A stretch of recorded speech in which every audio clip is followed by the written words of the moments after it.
You're listening to Brain Lenses, a podcast about how we see the world, ourselves, and each other. I'm Colin Wright.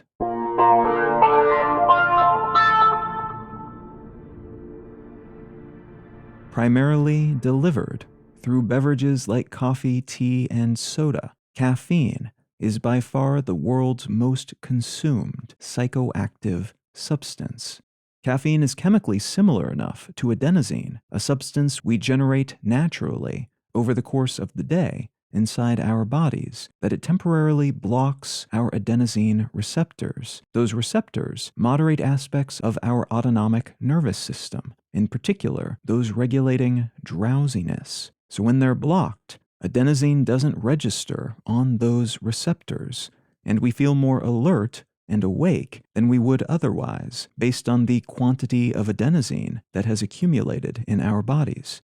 This is part of why sleep disruption is a common consequence of consuming caffeine too late in the day. It can take upwards of 12 hours for it to completely unblock those receptors, which prevents our autonomic nervous system from shutting down for sleep the way it typically would.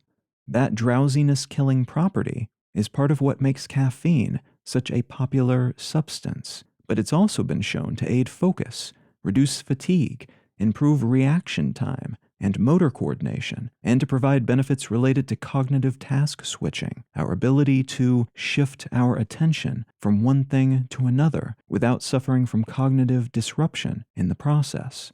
Caffeine has also been shown to provide physical benefits at some doses and in some contexts, ranging from boosts to physical performance and endurance to increases in the consumer's basal metabolic rate and muscle strength. It can also decrease the user's perception of physical exertion, which means although we're not any less worn out, we may feel less worn out when under the influence of caffeine.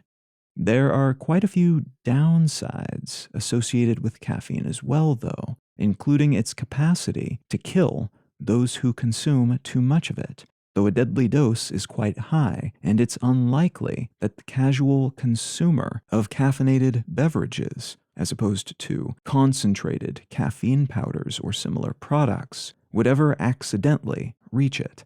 Most of the adverse consequences of caffeine are instead related to jitteriness, anxiety, sleep issues, digestive and gastric acid secretion problems, and a chemically reinforced type of dependence that, while not as severe as the chemical dependence caused by true clinical addiction, can be practically the same because of the nature of caffeine and how it makes users feel.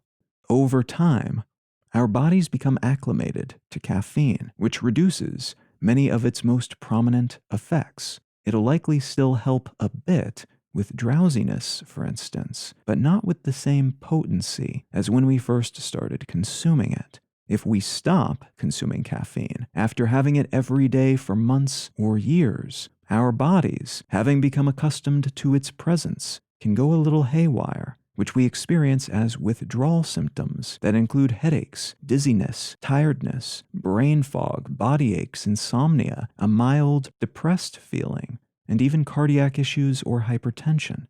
As of the 5th edition of the Diagnostics and Statistical Manual of Mental Disorders, the DSM-5, caffeine withdrawal is an officially recognized diagnosis, which is wild, considering that something like 85 to 90% of the global human population consumes at least one caffeinated product every single day. 96% of those caffeinated products being coffee, tea, or soft drinks / sodas / fizzy drinks, and are thus prone to falling into this diagnosable category if they skip this habit for just a day or two.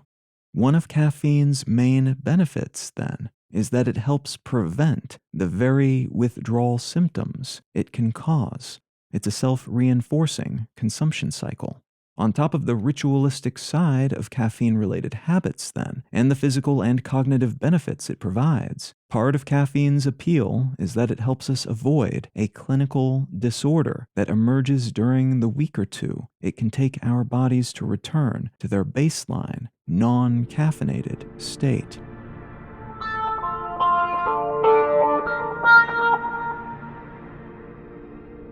You can find out more about Brain Lenses, including transcripts of each episode and information about how to become a supporter, in return receiving an additional episode of the show each week at brainlenses.com. And you can check out my other podcasts at understandery.com.